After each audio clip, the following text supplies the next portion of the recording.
আমার নাম মকবুল হোসেন।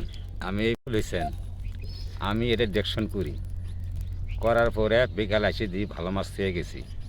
আবার 10 সময় এসে দিই যে মাছ মারা গেছে। যাওয়ার পরে আমার মালিকের জানাই আমি।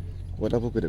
10 একর, দুইটা পুকুর। আর 2টা পুকুর, 10 একর 2টা পুকুরে মানে মাছ মারা গেছে। দুই পুকুরে। 2 পুকুরে। নাম মোহাম্মদ মোশাররফ হোসেন। আমি এই খামার দেখশন করি। এখানে জমির পরিমাণ হল 10 একর, 10টা পুকুর আছে, আর সাইডে গরুর খামার আছে, 24টা গরু আছে।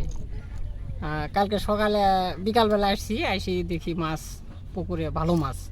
কিন্তু আজ সকাল 10টার সময় আসি দেখি 2টা পুকুরে মরা মাছ। অনেক লোকজন এই মাছ নিয়ে গেছে। পরে আমার মালিককে জানাই যে আঙ্কেল আপনার পুকুরে মাছ মারা গেছে, কে বা কাহারা এলে। হ্যাঁ, জোরে। আমার নাম মোহাম্মদ আলাল মিয়া।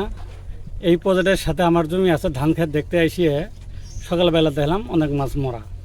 কিন্তু আবার বিকেলে আসছিলাম কালকে, এসে প্রজেক্টে দেখছি কোনো মাছ মরা ছিল না।